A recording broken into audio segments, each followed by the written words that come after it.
Hello dear students and welcome you all to commerce Pandit. बच्चों, आज हम लोग क्लास 12 सेमेस्टर 3 का इकोनॉमिक्स करने वाले हैं और आज से हम लोग चैप्टर नंबर 3 स्टार्ट करेंगे बच्चों, जो कि होने वाला है balance of payment and exchange rate से रिलेटेड। राइट, ये पार्ट 1 का वीडियो है और इसके बाद बहुत सारे पार्ट बनेंगे और पूरे चैप्टर को हम लोग फिनिश करेंगे। राइट, आइए बच्चों हम लोग आगे बढ़ते हैं और सबसे पहले देखिए, वैसे तो चैप्टर का नाम है बैलेंस ऑफ पेमेंट, लेकिन हम लोग को सबसे पहले जानना और सीखना और समझना पड़ेगा बैलेंस ऑफ ट्रेड के विषय। पीओटी इसको शॉर्ट फॉर्म में कहते हैं बच्चों। क्या बोलते हैं शॉर्ट फॉर्म में? इसको शॉर्ट फॉर्म में बोलते हैं बीओटी। बीओटी का मतलब होता है balance of trade. Actually balance of trade छोटा हिस्सा होता है बैलेंस ऑफ पेमेंट का, यानी बैलेंस ऑफ पेमेंट बड़ा भाई और बैलेंस ऑफ ट्रेड छोटा भाई। पहले छोटे भाई को समझते हैं, फिर बड़े भाई को समझेंगे।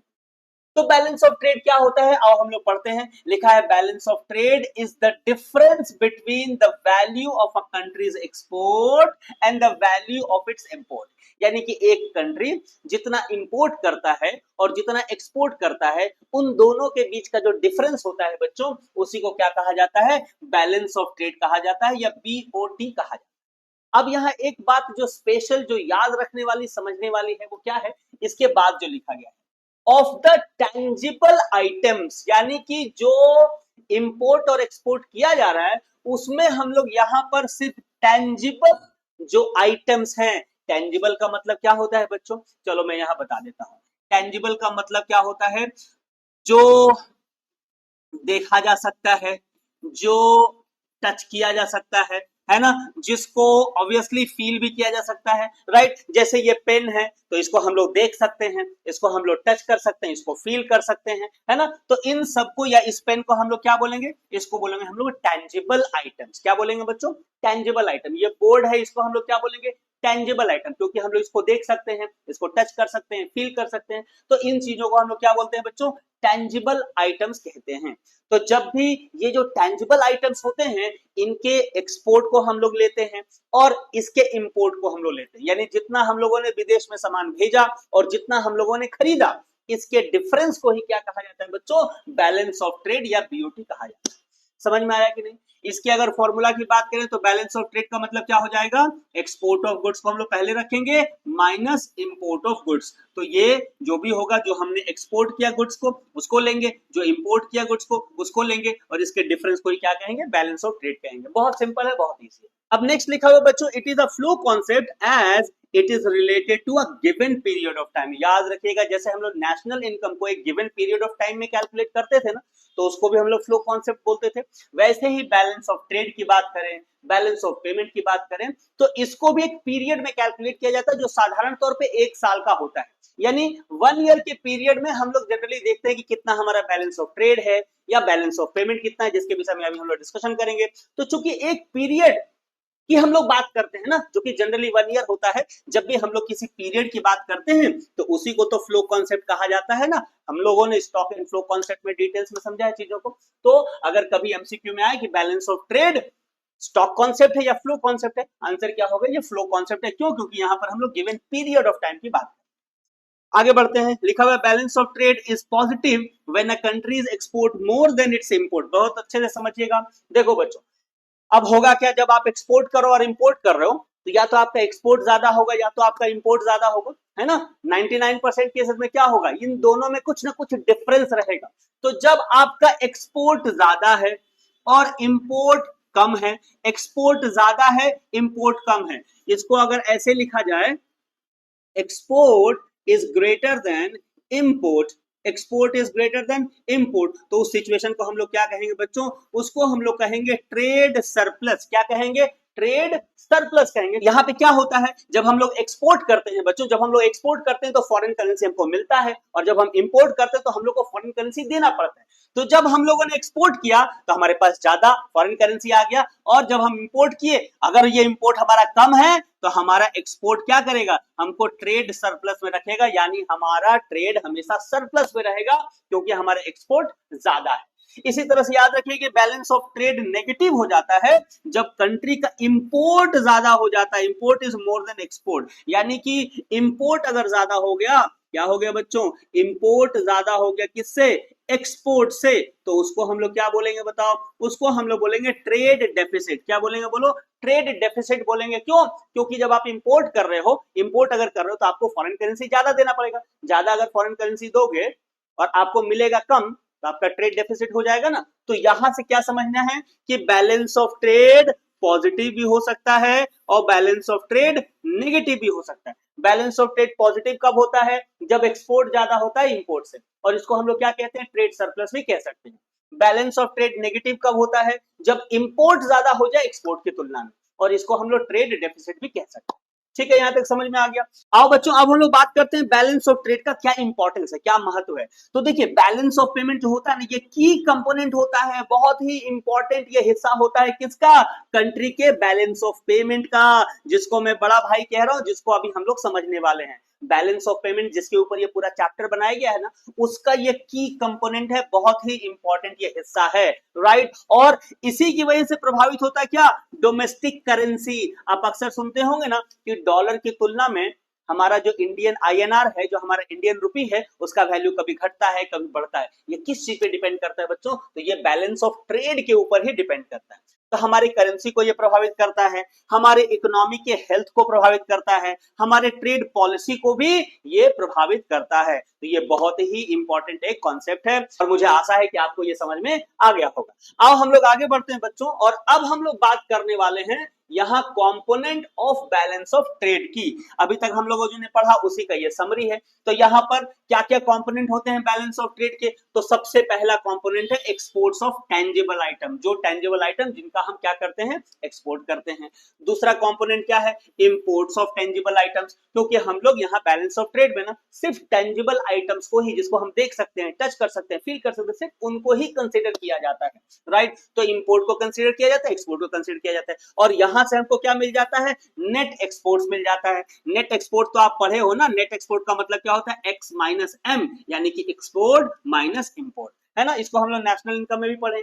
अब यहां से इन तीनों को जज करने से क्या निकल जाता है हमको? या तो ट्रेड सरप्लस निकल जाता है या तो ट्रेड डेफिसिट निकल जाता है।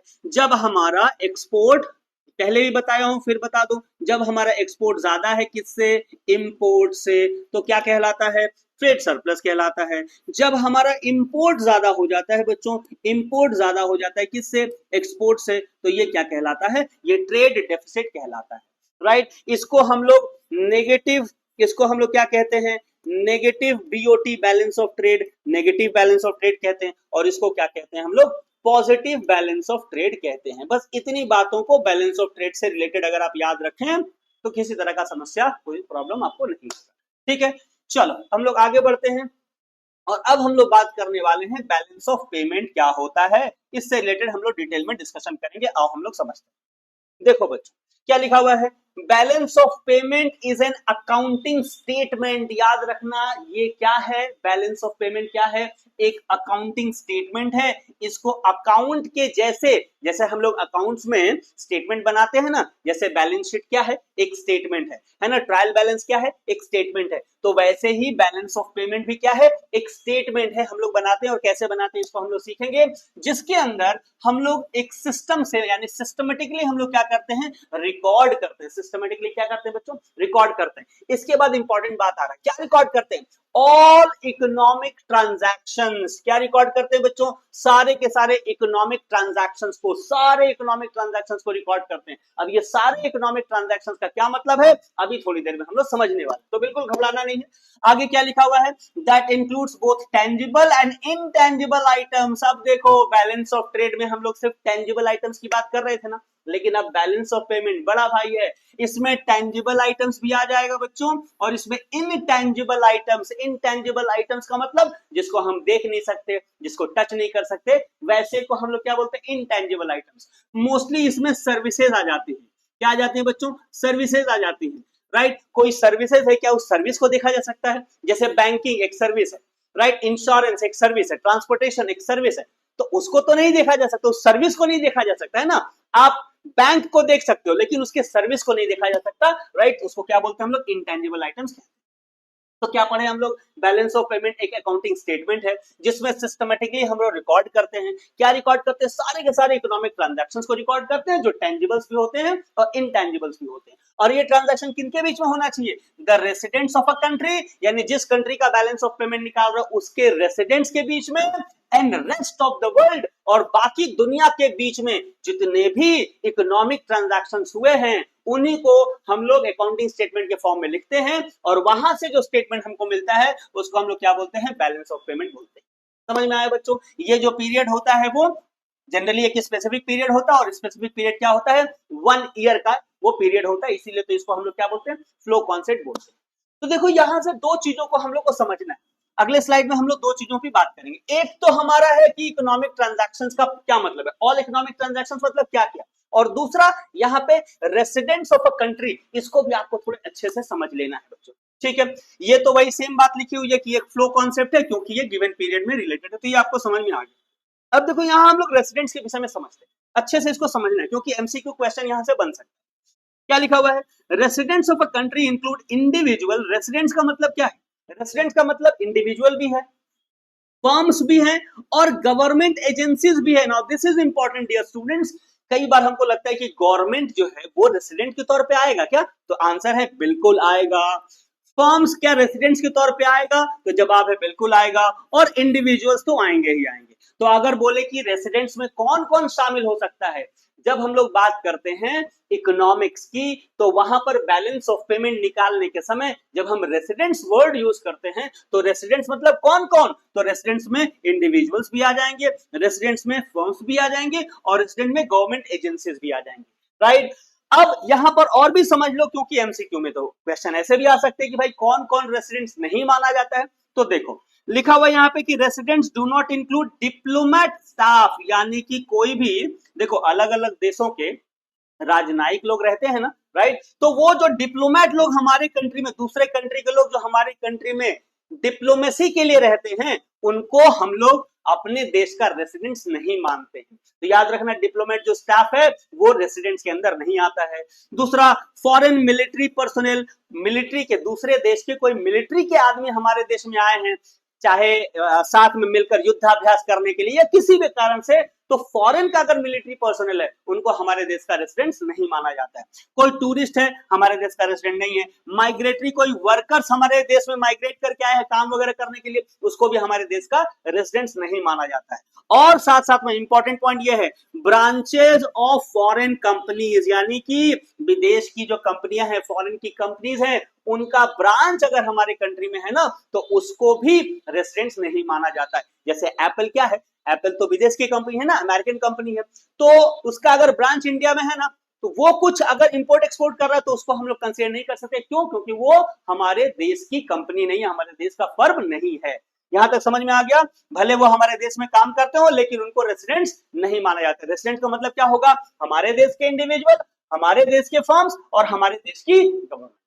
क्लियर है यहां तक बच्चों? तो रेसिडेंट्स का मतलब क्या है ये तो समझ में आ गया। आओ अब समझते हैं कि इकोनॉमिक ट्रांजैक्शंस का क्या मतलब है, क्योंकि इकोनॉमिक ट्रांजैक्शंस को ही हम लोग क्या करते हैं? रिकॉर्ड करते हैं, और वहीं से बनता है बैलेंस ऑफ पेमेंट। ठीक है बच्चों, चलो बात करते हैं।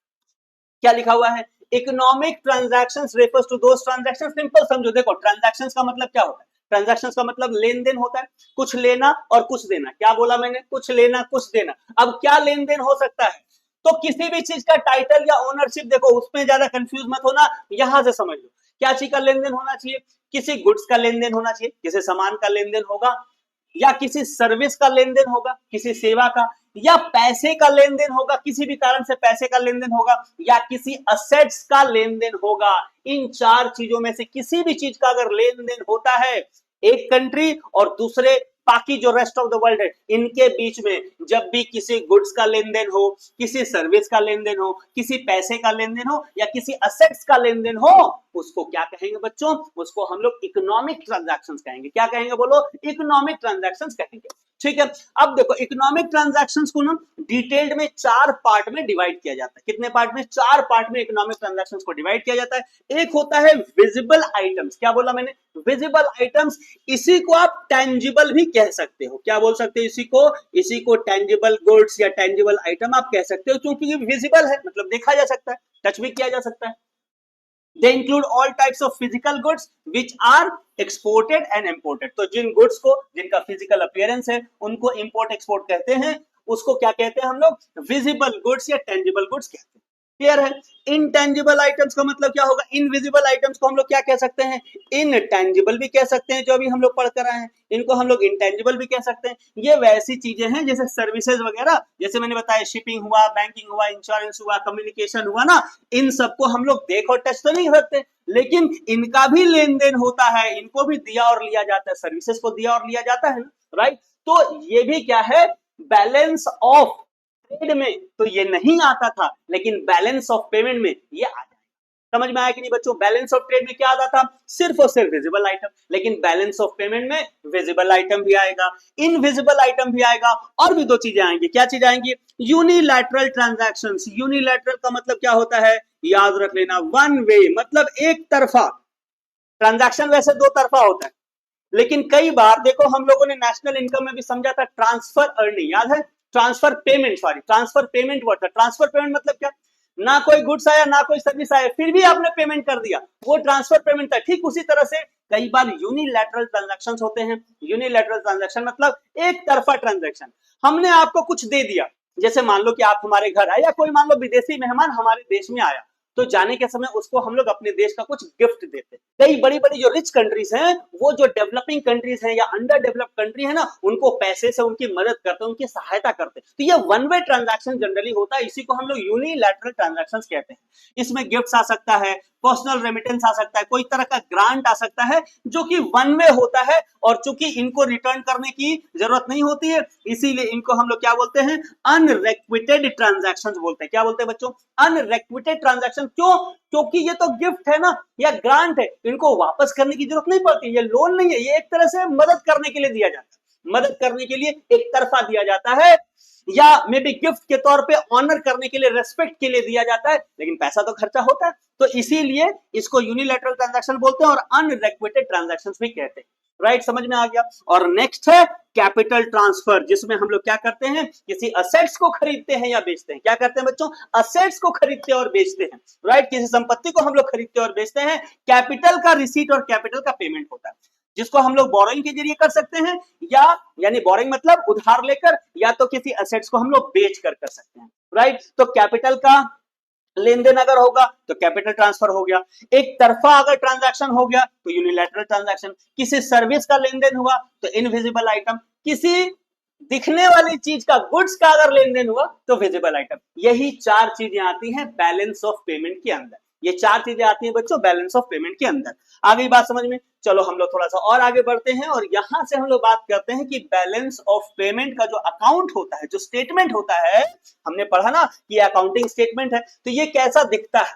आओ हम लोग बात करते हैं। देखो बैलेंस ऑफ पेमेंट अकाउंटिंग जो है ना, ये डबल एंट्री सिस्टम को फॉलो करता है। डबल एंट्री सिस्टम, हम लोग तो इसी को पढ़ते हैं अकाउंटेंसी में। डबल एंट्री सिस्टम को फॉलो करता है, और डबल एंट्री सिस्टम के तहत ही इसके भी 2 साइड होते हैं। बैलेंस ऑफ पेमेंट का जो अकाउंट बनता है ना बच्चों, 2 साइड होता है। एक होता है क्रेडिट साइड, और दूसरा क्या होता है? Debit side. एक होता है क्या? क्रेडिट साइड, दूसरा क्या होता है? Debit side. क्रेडिट साइड में हम लोग क्या शो करते हैं? ऑल इनफ्लो, हर वो कारण जिसकी वजह से फॉरेन करेंसी आता है, उसको हम लोग क्या बोलते हैं? इनफ्लो बोलते हैं, और वो क्रेडिट साइड में लिखा जाता है। ठीक है, और किसी कारण से अगर पैसा जाता है, किसी कारण से आउटफ्लो होता है, पैसा अगर जाता है, तो उसको हम लोग कहां लिखते हैं बच्चों? उसको हम लोग डेबिट में लिखते हैं। सिंपल बात समझ में आ गई कि नहीं? तो फॉरेन एक्सचेंज अगर हमारे पास आएगा, इनफ्लो होगा तो हम लोग क्रेडिट में लिखते हैं। अगर आउटफ्लो होगा, हमारे पास से जाएगा, तो उसको हम लोग कहां लिखते हैं? डेबिट साइड में लिखते हैं। कैसे लिखते हैं? आओ चलो मैं तुमको दिखाता हूं। चलो ये देखो, ये है अकाउंट का स्ट्रक्चर कि कैसा अकाउंट दिखता है। यहाँ पे छोटा सा एक करेक्शन कर लेना, छोटा सा एक करेक्शन कर लेना। यहाँ पर ये प्लस साइन कर लेना, यहाँ क्या कर लेना? क्रेडिट में प्लस साइन कर लेना, और यहाँ क्या कर लेना बच्चों लोग? यहाँ माइनस साइन कर लेना। डेबिट में हर वो कारण जिसकी वजह से पैसा आपका कम होता है है ना, पैसा आपका बाहर चला जाता है वो डेबिट में होता है, और जिसकी वजह से पैसा आता है वो सारा का सारा चीज क्रेडिट होता है। अब सोचो, अगर विजिबल कुछ इंपोर्ट करोगे, कुछ खरीदोगे, सामान खरीदोगे, तो पैसा कम होगा ना, पैसा कम हो जाएगा, तो ये कहां आ गया, डेबिट में आ गया। कुछ विजिबल इंपोर्ट किया आपने सर्विसेज का, कुछ इंपोर्ट किया, सर्विस किया, चाहे गुड्स किया, पैसा कम होगा। यूनिलैटरल ट्रांसफर किया, किसी फॉरेनर को आपने यूनिलैटरल ट्रांसफर किया, एक तरफा पैसा दिया, पैसा कम हो गया, डेबिट साइड में आ गया। कोई कैपिटल का पेमेंट किया, किसी भी फॉरेनर को क्या किया, कैपिटल का पेमेंट किया, वहां पे भी क्या हो गया, आपका पैसा कम हो गया, तो ये डेबिट में आ जाता है। लेकिन विजिबल एक्सपोर्ट, आपने गुड्स को एक्सपोर्ट किया तो पैसा क्या होगा, आ जाएगा, तो यहां क्या होता है, पैसा बढ़ जाता है। इनविजिबल एक्सपोर्ट किया यानी सर्विसेज को एक्सपोर्ट किया तो भी पैसा बढ़ गया। यूनिलैटरल ट्रांसफर हुआ फ्रॉम फॉरेनर्स, यानी किसी फॉरेनर ने हमको पैसा दे दिया, एक तरफा पैसा दे दिया, हमारा पैसा बढ़ गया। या कैपिटल पेमेंट हुआ फॉरेनर्स की तरफ से, किसी फॉरेनर की तरफ से हमको कैपिटल का पेमेंट हुआ, तो इसकी वजह से भी क्या हो गया, हमारा पैसा बढ़ गया। तो बैलेंस ऑफ पेमेंट ऐसा दिखता है, दो साइड होता है, डेबिट साइड और क्रेडिट साइड। डेबिट साइड में क्या करते हैं, जिन कारणों से हमारे पास फॉरेन एक्सचेंज कम होता है उसको हम लोग डेबिट में लिखते हैं, जिसकी वजह से फॉरेन एक्सचेंज या फॉरेन करेंसी हमारे पास बढ़ता है उसको हम लोग किधर लिखते हैं बच्चों, क्रेडिट साइड में लिखते हैं। यहां तक समझ में आ गया कि नहीं। अब चलो इसके फाइनल पॉइंट के, आज के क्लास के फाइनल पॉइंट की हम लोग बात करते हैं। देखो बहुत इंपॉर्टेंट चीज है कि अकाउंट्स के पॉइंट ऑफ व्यू से, देखो अकाउंट्स के पॉइंट ऑफ व्यू से हम लोग समझते हैं क्या, कि दोनों साइड, जो डेबिट साइड होगा और जो क्रेडिट साइड होगा, फाइनली तो उसको बैलेंस करना पड़ेगा ना बच्चों, फाइनली तो इसको बैलेंस करना पड़ेगा। अकाउंटेंसी के पॉइंट ऑफ व्यू से इसको बैलेंस करना पड़ेगा, बट इकोनॉमिक के पॉइंट ऑफ व्यू से या रियल लाइफ सिचुएशन में हमेशा क्या इंपोर्ट और एक्सपोर्ट या जो बैलेंस ऑफ पेमेंट है, मतलब फॉरेन करेंसी का आना और फॉरेन करेंसी का जाना, क्या हमेशा इक्वल होगा क्या, नहीं सर ऐसा तो नहीं हो सकता। तो देखो यहाँ क्या लिखा हुआ है, लिखा हुआ है कि अकाउंटिंग सीन्स के हिसाब से बैलेंस ऑफ पेमेंट हमेशा बैलेंस होना चाहिए, ट्रायल बैलेंस के जैसा। और इकोनॉमिक्स क्या कहता है, इकोनॉमिक्स में ये चीजें हमेशा बराबर हो ऐसा जरूरी नहीं है। इकोनॉमिक्स में बीओपी का 3 सिचुएशन बन सकता है, इकोनॉमिक्स के हिसाब से बैलेंस ऑफ पेमेंट का 3 सिचुएशन बन सकता है। पहला क्या होगा, बैलेंस्ड बीओपी, दूसरा क्या होगा, सरप्लस बीओपी, तीसरा क्या होगा, डेफिसिट बीओपी। देखो नाम से ही आपको समझ में आ जा रहा होगा कि इसका काम क्या होगा। बैलेंस बीओपी का मतलब क्या होगा, जब बैलेंस ऑफ पेमेंट इक्वल हो जाए, बैलेंस ऑफ पेमेंट क्या हो जाए बच्चों, इक्वल हो जाए, यानी कि जितना रिसीट किया फॉरेन एक्सचेंज आपने, जितना फॉरेन एक्सचेंज आपके पास आया उतना ही आपने पेमेंट कर दिया फॉरेन एक्सचेंज का, राइट, जितना आपने रिसीव किया फॉरेन एक्सचेंज उतना ही फॉरेन एक्सचेंज आपने पेमेंट कर दिया, यानी कि दोनों इक्वल है, इक्वल है तो इसको क्या बोलेंगे, बैलेंस्ड बीओपी, जो कि 99.99% केसेस में ये नहीं होता है। तो होता क्या है, या तो सरप्लस बीओपी होता है एक कंट्री का, या तो डेफिसिट बीओपी होता है। सरप्लस बीओपी कब होगा बच्चों, जब आपका receipt of foreign exchange more than, ज्यादा होगा किससे, पेमेंट ऑफ फॉरेन एक्सचेंज, यानी जितना आपने फॉरेन एक्सचेंज रिसीव किया और जितना दिया, अगर रिसीव ज्यादा किया है तो सरप्लस हो गया ना, रिसीव ज्यादा किया है तो क्या होगा, सरप्लस हो जाएगा। और डेफिसिट कब होगा, when receipt of foreign exchange, क्या लिखा हुआ है, are less than the payment of foreign exchange, यानी जितना आपको फॉरेन एक्सचेंज रिसीव हुआ है वो कम हुआ है, कम रिसीव किया है, जितना दिया उसे कम रिसीव किया है, तो कम रिसीव किया है तो डेफिसिट हो गया। तो ये कॉन्सेप्ट है बैलेंस ऑफ पेमेंट का। आई होप आपको यहां तक समझ में आ गया होगा। अगर नहीं समझ में आया तो कमेंट करके बताना, और समझ में भी आ गया तो भी कमेंट करके बताना, लाइक करके बताना। तो ये था बच्चों हम लोगों का balance of payment and exchange rate का पार्ट नंबर 1। इसके बाद हम लोग एक एक करके नए नए पार्ट लाते जाएंगे और पूरे चैप्टर को खत्म करेंगे। Thank you so very much for watching, wish all the very best, जय हिंद।